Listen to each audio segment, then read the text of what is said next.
up, guys? I'm going to do a little Q&A video. I asked you guys if you had any questions for me like 2 videos ago. Kind of rounded them up, and I'm going to answer as many of them as I can in here. First question, how I started welding. I got into welding when I was a senior in high school. I did a VOTEC program at the community college near me. I learned how to weld on plate. That was it. I learned every process, MIG, TIG, stick. I did a little bit of brazing, and I think I acetylene welded once. Learned how to use all of the shop equipment, like a shear and a bandsaw and a brake and an iron worker and that kind of stuff. I didn't learn how to use a brake there, but I learned how to use almost everything. And then I went out and started welding in shops. I welded in 2 different shops in Springfield. I welded at a pharmaceutical tank shop. We built tanks out of stainless steel. It was all TIG welding. And then all the frames were MIG, stainless steel MIG. And then after that, I worked at a place. It was actually in Marionville, Missouri. I built elephant, rhino, and giraffe cages for zoos. Well, not cages, they were enclosures. The whole set, all the outside stuff to all the inside stuff. We prefabbed it all in a shop, and they had a field crew that went out and installed it. Then after that, I left and I went and worked my first single-hand job at the power plant on the south side of Springfield. I was a structure welder there, and I ended up turning into like a pipe fitter helper, because that's what I was interested in. And I found an older guy, and he obviously knew what he was doing, so I just followed him around like a lost puppy. And when we left there, he brought me on another job in South Dakota. It was just a short 3-day ethanol shutdown, and I went out there and worked for him. I think after I worked that ethanol shutdown, I went and I was a helper on a bore pipe. Yeah, it was some bore pipe. I met some guys at a gas station in Springfield, and they were rig welders, and I asked them if they needed any helpers. Well, their truck broke down in Springfield, and they drove the rest of the way home, left it at a shop. I towed it to a shop. They left it there. When they came back, they picked it up, and I talked to them again and asked them if they needed any helpers. They called their boss, and I went out to that job. I was in Oskaloosa, Iowa. I was out there for a couple months. I got laid off of that job, and then went straight to a job in Alva, Oklahoma as another helper in a compressor station. I met a good friend of mine there, and I've worked with him quite a bit over the past couple of years. When I left that compressor station, I think I went out to the East Coast, and I worked in boilers. I worked in trash incinerators. Take trash, burn it, they take all the recyclables out of it, and they make power, electricity with it. I worked out there doing tube welding and overlay work, Inconel overlay. That was the tube welding, was TIG welding.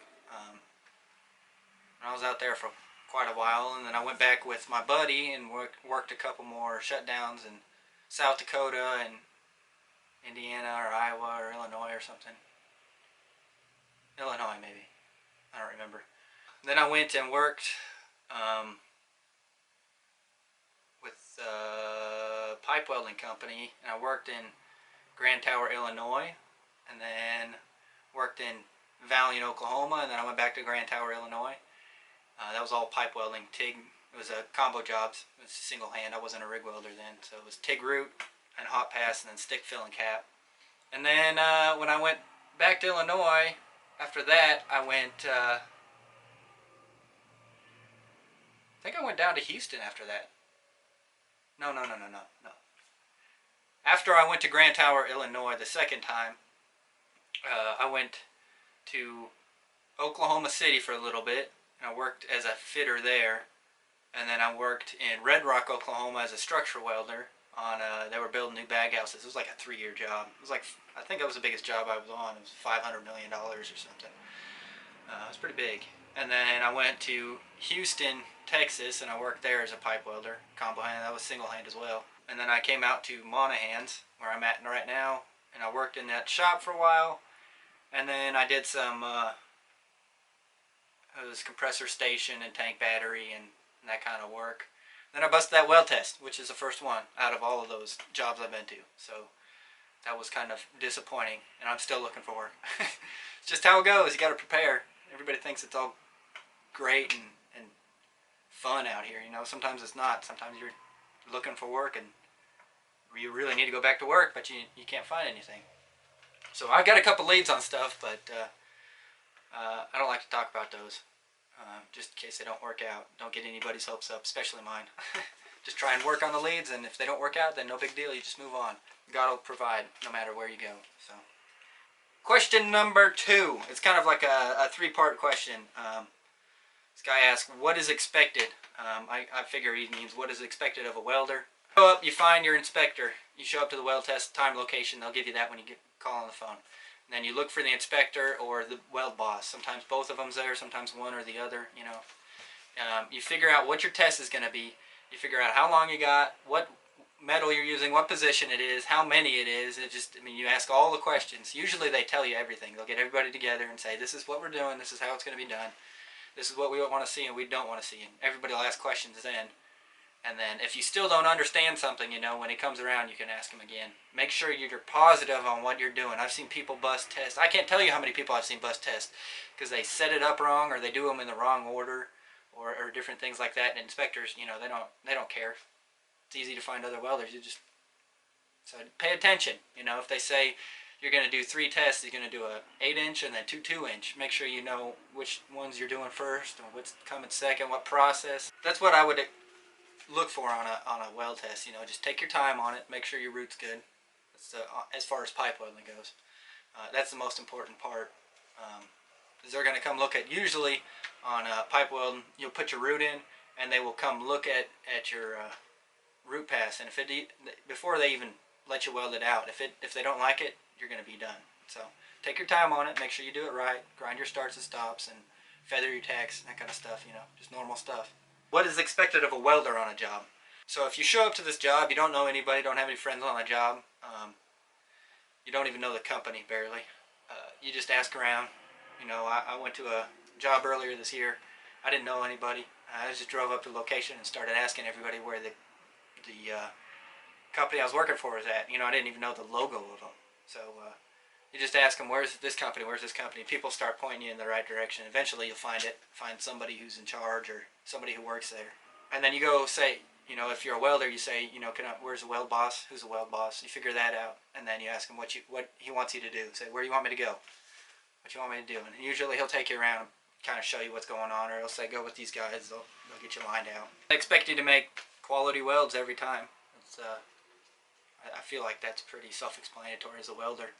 You do your best no matter what position you're in, how easy, how hard it is. You just do your best on it. Take your time. Treat every weld like it's an x-ray weld. Some jobs expect welders to fit, some don't. Some expect them to be a fitter and a helper. You know, it just depends on what you're doing. Rig welding, I haven't not had a helper yet as a rig welder, other than when I was chasing drilling rigs, but that's a little different. Like when I was doing any of the pipe, I always had a helper. Even if the helper I normally had, if he went home sick or had a dentist appointment or something, they would give me a labor hand to help me, just even if he didn't know what he was doing, just to have another hand there. And then he asked what gear to wear. If you're welding as a rig welder in an oil field, or even as a single hand welder in like a refinery or something, it's almost always FR, 100% FR, and that means your outer layer is fire resistant clothing. So if it's cold outside and you're wearing 4 layers, the layer that's touching air, that's got to be fire resistant. So steel toe boots, leather steel toe boots, safety glasses, a Z87, and then a hard hat, sometimes earplugs, just depends. And if it's like a single hand job and a power plant, ethanol plant, paper mills, that kind of stuff, it's just long sleeves all the time. You always got to wear long sleeves. The third question is a story of my rig. I bought my rig when I was 19 years old because I knew I wanted to get into rig welding. So I bought a dually with a flatbed. I didn't have any use for it then. And over the years I've collected tools and a welder, and now I've got 2 welders and just bottles, torches, everything, you know. And then somebody else also asked what mods have I done to my truck. When I bought it, the clutch was slipping and it had a bad head gasket. It was going out, at least. I don't know if it was completely bad then, but it wasn't in the best of shape. So I put a South Bend dual disc clutch in it. I put a new head gasket in it. I studded it. I put new injectors in it, just stock injectors. I've got a bigger turbo on it, obviously. Now it's my 3rd turbo for it. Got 5-inch exhaust. Straight pipe. I don't have any muffler or cat or anything on it. I've got a Diablo Sport programmer for it. That came on it when I bought it. So that's basically all that I've done to it. I'm not really into hot rodding it or anything. You know, it's got a bigger turbo, but it's not like I'm not cranking it and rodding it everywhere. You know, it just gives me more power for pulling my camper and better fuel economy. So somebody asked me what do you want to practice on, or what do you want to look at when you're practicing welding pipe. But if you're just starting out, just practice on rooting out pipe. If you're TIG welding, that's the hardest thing. If you're stick welding, it's not that hard. You know, as long as your gap's good and you got your hand on your heat or somebody else does, then you can pretty much let it soak in there. The way I practice pipe, if I haven't welded something in a while, the way I will practice is I'll weld a joint together, and wherever it looks the worst or wherever I had the most trouble, I will put up another joint and put it in that position. Say I'm having trouble right on the bottom, you know. I will tack another piece of pipe together and I will weld just the bottom, and then I'll roll it and weld just the bottom, so that I keep practicing the bottom without having to do a bunch of different pieces of pipe. That's how I practice. And then weld it all the way out. Just practice, practice, practice. Hood time is the only good time, I guess you could say. If you have any more questions on that, I guess I can elaborate. I don't really know what you want to know there. So I'm going to go outside and I will answer a couple more questions here. So, see you there. Somebody asked me the top 10 tools, not rules, tools for a welder, and it depends on what kind of welding you're doing. If you're doing stick welding or TIG welding, then they vary a little. Like a TIG welder should carry a good pair of wire cutters, side cutters, and just a few other tools. But I'm going to lay out the tools for pipe fab, because if you already count that you got your welder and you got your leads and you have your stinger and your ground and your welding hood and all that stuff, we're not going to count all of that, but obviously you need that just to weld in general. But if you're going to fit pipe, you can pretty much fit, I'd say probably about 90% of pipe, maybe a little less. Depends on what jobs you're on. Some jobs are really complicated and some are nothing but 90s and T's and stuff like that, flanges. But if you're doing that, these tools right here will fit basically every kind of pipe. Even some 45s you can fit with this. Those tools, you know, a hammer, tape measure, levels, 2 foot and a 4 foot level would also be very good. Some stuff you can do most stuff without them, but they're more accurate if you do it with a 2 foot and a 4 foot. Pipe wrap, framing squares, center punch, 2 holes. You can get away with not using these, but it's easier if you do sometimes. And then speed square. With that, you can pretty much fit all the pipe, and then you'll need something to mark with, piece of soapstone. But yeah, I mean that's my best top 1, 2, 3, 4, 5, 6, 7 tools, whatever. I'm not good at that. I'm one of those guys that if I don't have it and I need it, then I messed up. So I'm gonna go get it. You know what I mean? Like, not only is my whole bed full, but my whole back seat is full of crap. Extra tools, extra gloves, beveling machines, extra welding hood, extra lenses, roll out wheel vise, oil, ratchet straps. I mean, remote, levels, squares. I mean, more stuff that I don't need every day, but when I do need it and I have it, I feel a lot better than not having it and having to make do or do something the long way. I can't believe I didn't get this question before, but somebody, literally, I'm sitting down to just start editing this and I checked my notifications on YouTube, and Chris Collin asked me what's the best route to becoming a rig welder's helper. And I get this question all the time. Like, I have an Instagram, if you haven't followed me on there. It's Zachariah_Lawson, I think. I'm not real sure. But you can follow me on there and ask me questions too. But I became a rig welder's helper by luck. You know, I saw 2 rig welders at a gas station, stopped and helped them out and asked if they needed a helper, you know. And I just got lucky there. But you could try calling oil field companies. You know, there's a lot of oil field work in West Texas and southeast New Mexico, like Carlsbad area. And then there's a lot up by Ohio and Pennsylvania. I haven't seen any of it, but that's what I hear. I got a couple buddies working pipeline up there. Call those companies, you know, Google it online, look up keywords or whatever, and call every company, even if they're not a welding company. Ask them if they know anybody needing a labor hand or a rig welder hand or whatever, you know, because sometimes one job will work into another. I've had that happen a lot. You know, I was a helper for one of those guys on that compressor station.